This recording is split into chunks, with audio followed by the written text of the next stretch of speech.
The headline: Soldiers kill bandits leader, 2 others in Kebbi. Fire guts Ladipo Plank Market in Lagos. President Tinubu warns against unfettered access to council chambers. On the foreign scene, Gaza suffers another communications blackout amid Israeli bombardments. Hello there, good afternoon and welcome to the news update on Trust TV. I'm Abdullahi Ahmed.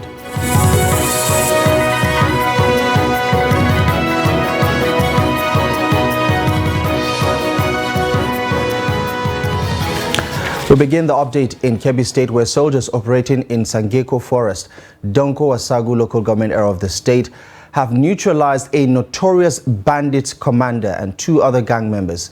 The bandits kingpin and his gang members were reported to have carried out several deadly attacks on communities in the southern part of Kebbi State before being neutralized by soldiers operating in the area.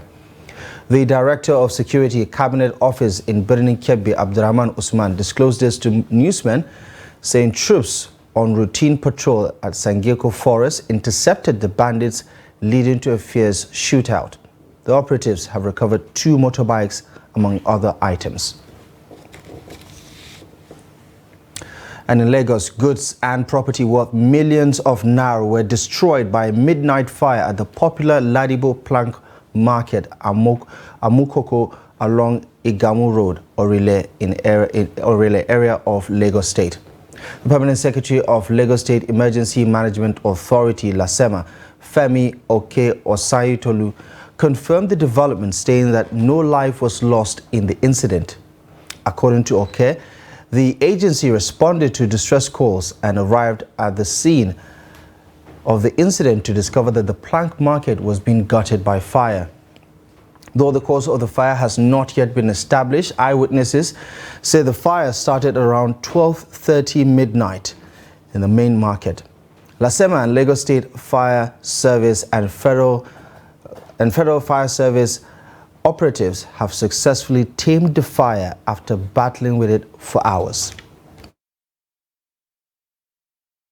President Bola Ahmed Tinubu has cautioned against unfiltered access into the council chambers, especially during Federal Executive Council meetings, which the president says is unacceptable. The president expressed his dismay over the recurrent situation, calling for an end to the practice of allowing individuals without clearance into the council chambers. The president made the observation at the commencement of Monday's Federal Executive Council meeting. President Tinubu charged the Secretary of the Government of the Federation, George Akume, and the Head of Civil Service of the Federation, Folashade Yemiason, to take note of his directive. Last week, I noticed the undue access of people sneaking in and out of this council, including I saw the photograph of my son. So he's sitting behind the cubicle there. That is not acceptable. I will announce to you those people who are supposed to be here with my consent. And this Abala Usman as a policy, Bayo Nanuga, information and strategy, Akim Mori Okola, principal, private secretary, and Damilot Maderemi, private secretary. Those are the people who are granted exceptions to be here when we are conducting the business of the nation. Unless I send for you. Well, cabinet ministers and key aides attend the president's weekly Federal Executive Council meeting to deliberate on national issues. The high-level meeting, which was usually held on Wednesdays, is now being convened on Mondays. Meanwhile, on the sidelines of the council meeting, President Bola Ahmed Tinubu has intervened in the brewing tensions in Rivers State and may have negotiated a settlement between the main actors. Bauchi State Governor Bala Muhammad disclosed this to newsmen at the State House in Abuja after a meeting of the National Police Council. Kane Diamodo reports. The pictures coming out of Rivers State is indicative of intractable differences between camps, with allegations upon allegations coming from only one side. Amid the dust, 26 members of the Assembly suspended the Speaker and elected and inaugurated a new speaker. The governor is pointing accusing fingers at his predecessor, who he claims is trying to push him out of office. But when the two men met at the presidential Villa Abuja for the National Police Council on Tuesday, none of those tensions bubbled to the fore. So the biggest news of the day was Bauchi State Governor Bala Muhammad's revelation after the meeting that President Tinubu had intervened in the crisis in Rivers State. We had a closed session, if you recall, members of the press, where a very serious national issue was discussed that has security implication. That is the problem emerging in Rivers. The president, in his usual leadership position, intervened, and then it would appear there will be peace in that respect. And so Governor Mohammed was so happy with the intervention that he commended President Tinubu for showing leadership. And so in that token, the governors of the PDP, on their behalf, I spoke and extolled the leadership quality of the president, congratulated him on behalf of the president, and expressing appreciation that all the PDP governors who had gone through the tribunal have emerged victorious. We know that is leadership. There was professionalism in the conduct and the way and manner the judiciary is working under his leadership. And he has shown that he is a president for everybody, a president for PDP, a president for APC. It remains to be seen if the negotiated settlement would lead to both sides sheathing swords. From State House, Abuja, Kehinde Amudu, Trust TV News. Now, in a related development, the Minister of the Federal Capital Territory, Nyesom Wike, has reacted to the crisis rocking Rivers State. The relationship between Wike and Governor Siminalayi Fubara, his successor, has gone sour less than 6 months after handover. President Bola Ahmed Tinubu waded into the crisis by suing for peace with the PDP Governors Forum, acknowledging the intervention of the president. Speaking while receiving South-South leaders at his office in Abuja after the Aso Rock meeting, Wike emphasized the importance of holding his base to maintain his political relevance. The minister maintains that once he loses his base as a politician, he has lost his relevance. Wike explains that no amount of calumny leveled against him would make him lose sleep, adding that the right thing must be done. Still talking about developments in Rivers State, the police command has confirmed the arrest of 122 youths for allegedly breaking into the residence of the Speaker of the Rivers State House of Assembly, Martins Ameule, during a protest in Port Harcourt, the state capital, on Tuesday. The command says the protesters were led by the state chairman of the National Youth Council of Nigeria, Chijoke Ihuo. The State Commissioner of Police, Emeka Nwonyi, disclosed this in a statement issued on Wednesday. Nwonyi's statement says it was signed by the command spokesperson, Grace Iringe Koko, a superintendent of police, stating that the youth, with the intent to commit felony, stormed the speaker's residence at the Forces Avenue, Old GRA, Port Harcourt, and forcefully gained entrance by damaging the front gate. Still talking politics, residents of Jos, the Plateau State capital, are reacting to the proposal made by former Vice President and the PDP's presidential candidate in the last presidential election, Atiku Abubakar, for a single term for Nigerian presidents. Atiku made a statement on Monday during a press briefing in Abuja in his reaction to the judgment by the Supreme Court on the matters around the presidential election.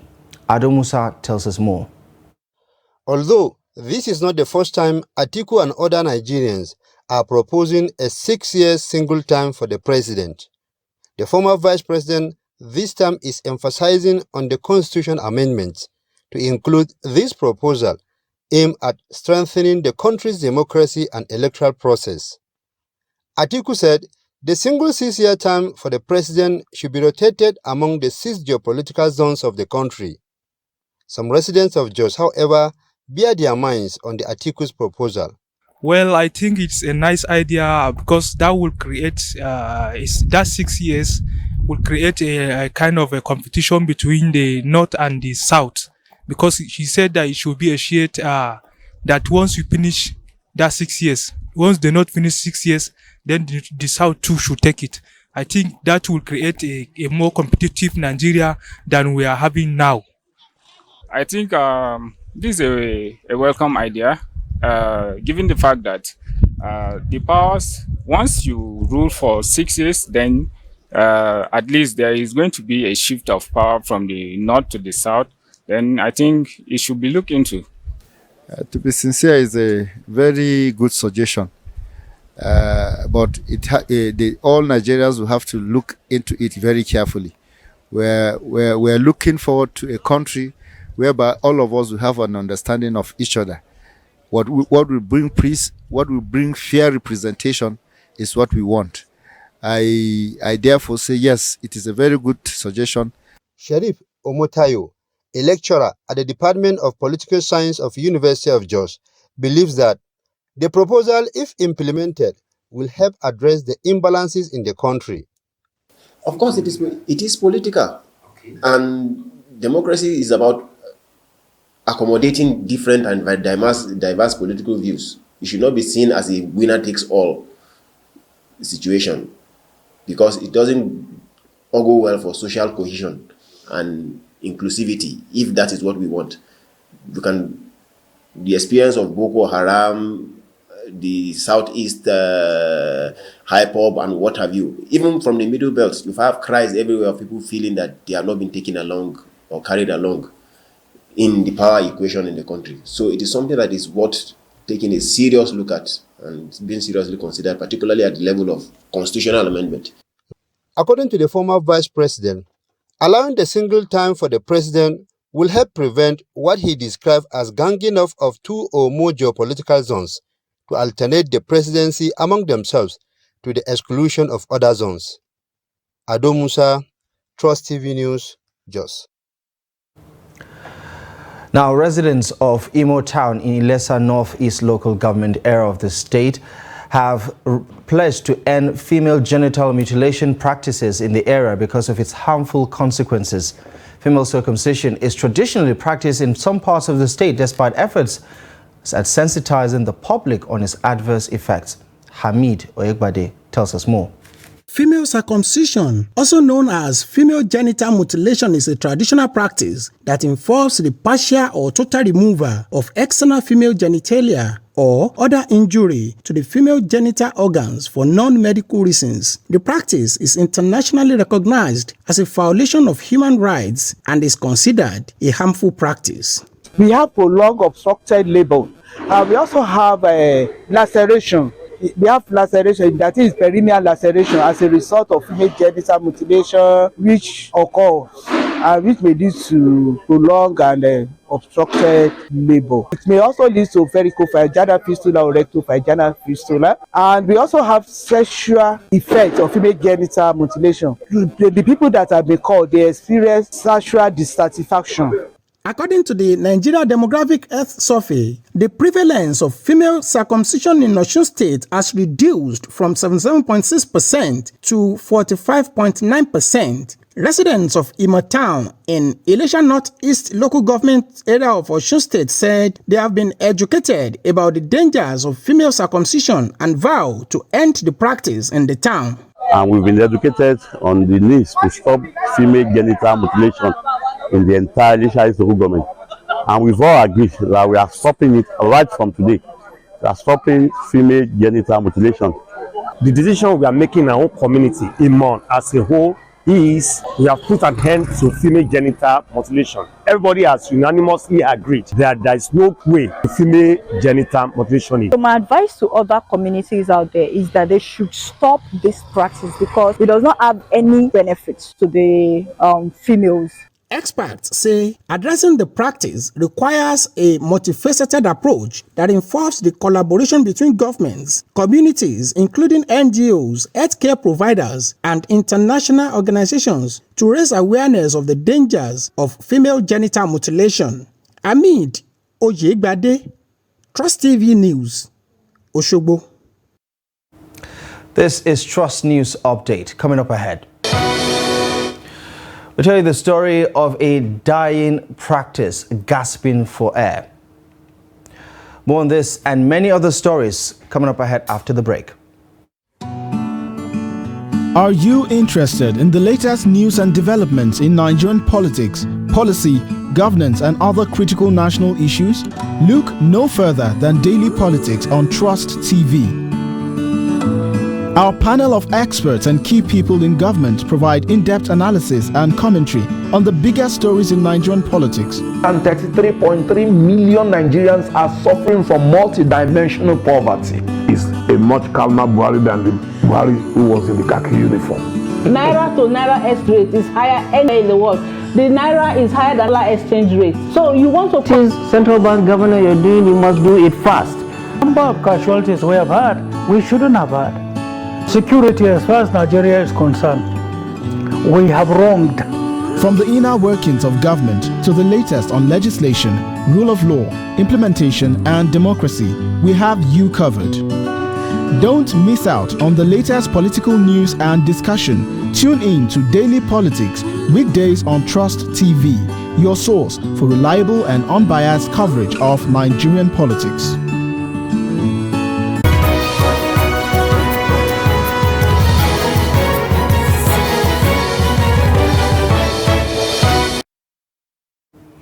Welcome back to the news. Here's a quick reminder of our top stories.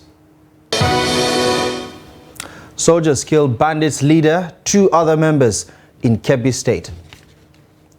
Fire guts Ladipo Plank Market in Lagos.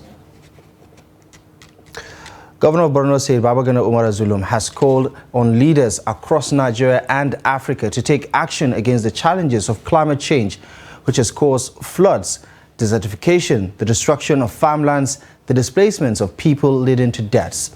Now, the governor made the remarks at the 23rd International Conference and 43rd Annual General Meeting organized by the Nigerian Institute of Agricultural Engineers in Maiduguri, the Borno State capital. The governor called on the federal and state governments to address the impact of climate change and tackle poverty as well as economic challenges in the country, explaining that it will help reduce hardships and provide food security in the country. As a government, we have always been mindful of climate change issues in the conception, delivery and management of our various projects, including the use of renewable energy in the powering of structures, facilities and operations, especially with solar energy, thereby reducing our carbon footprints. So we as agricultural engineers must be committed to tackling climate change and providing sustainable solutions to climate change. However, as we seek to do this, we are equally aware of our pressing concerns that must be addressed.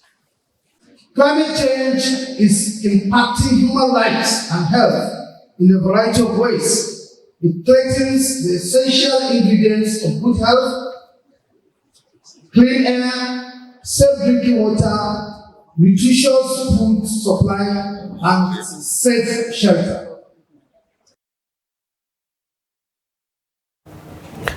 Now, laundry services have come a long way in Nigeria, providing thousands of jobs and meeting the needs of millions of Nigerians on a daily basis. These services have been transformed over the years and expanded from the old mabuga, where traditional methods and tools are being used, to modern practices where innovation has simplified the process. The age-old practice of mabuga is now facing stiff competition from modern business practices, as Trust TV's Bello Musa reports on the survival of the business in the industry. This practice has been around for hundreds of years, meeting the needs of individuals who want their laundry done by professionals.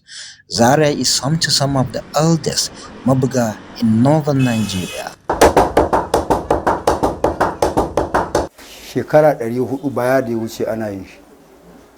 Our forefathers started mabuga and dyeing of clothes about 400 years ago. They started because then there was no pressing iron.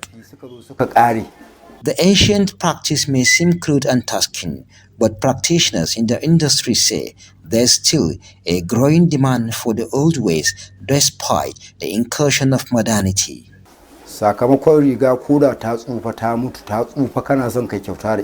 Even if clothes are old, if we pressed it here, With this wood, it will appear new, and this embroidery design will be shiny and attractive. Although modern practice has taken over a significant portion of the business, Okasha takes pride in the connection between the business and traditional northern culture.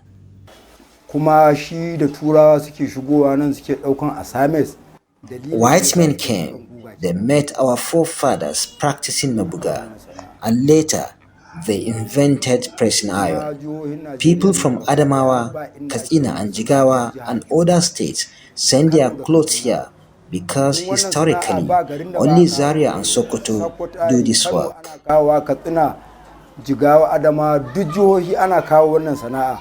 Before now, there are at least 30 Mabuga outfits across Zaria with only a few in operation now. Cultural festivals have become the lifeline for this business to stay afloat. The current economic climate is also threatening the survival of the age-long business. In a day, we only treat 300 to 400 clothes due to economic situation in the country. But before, we would start work from 5 o'clock in the morning and closed at midnight.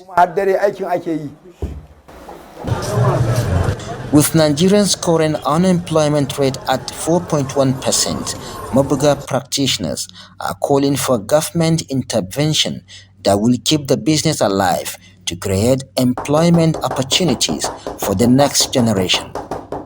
Bella Musa, Trust TV News Kaduna.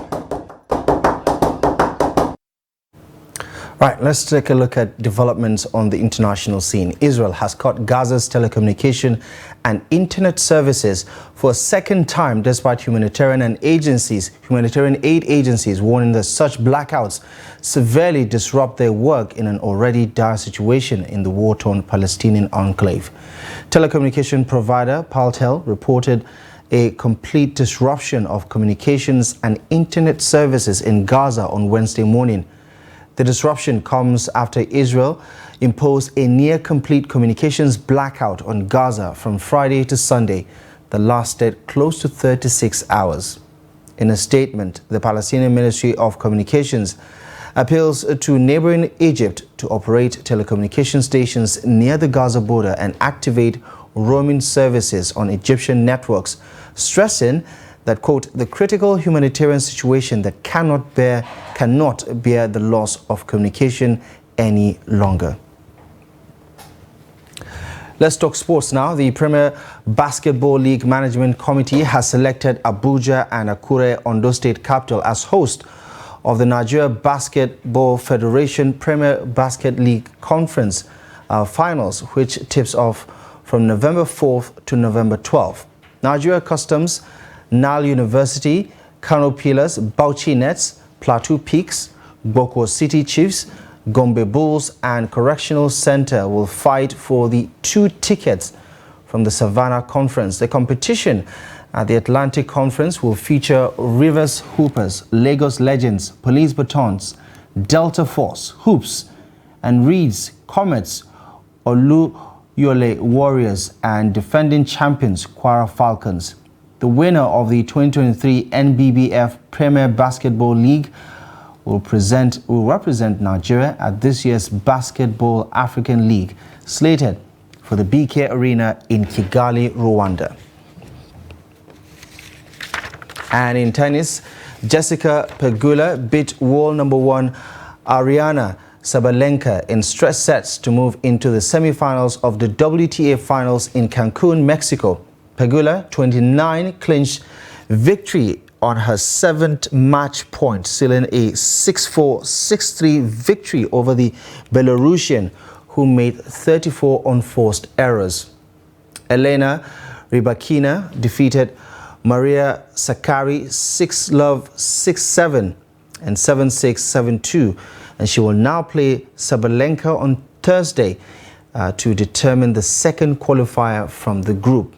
American Pegula, who had defeated Rybakina on Sunday, has now won her past 5 matches against top 10 players and says she is feeling more comfortable against the top players this year. Well, that's it. You're up to date with the latest news stories at this hour. We'll be back with more news stories a little later. But for now, feel free to follow us across our social media platforms to catch up with more of our content. And you can visit trusttv.com for the latest news. My name is Abdullahi Ahmed. Thank you for watching.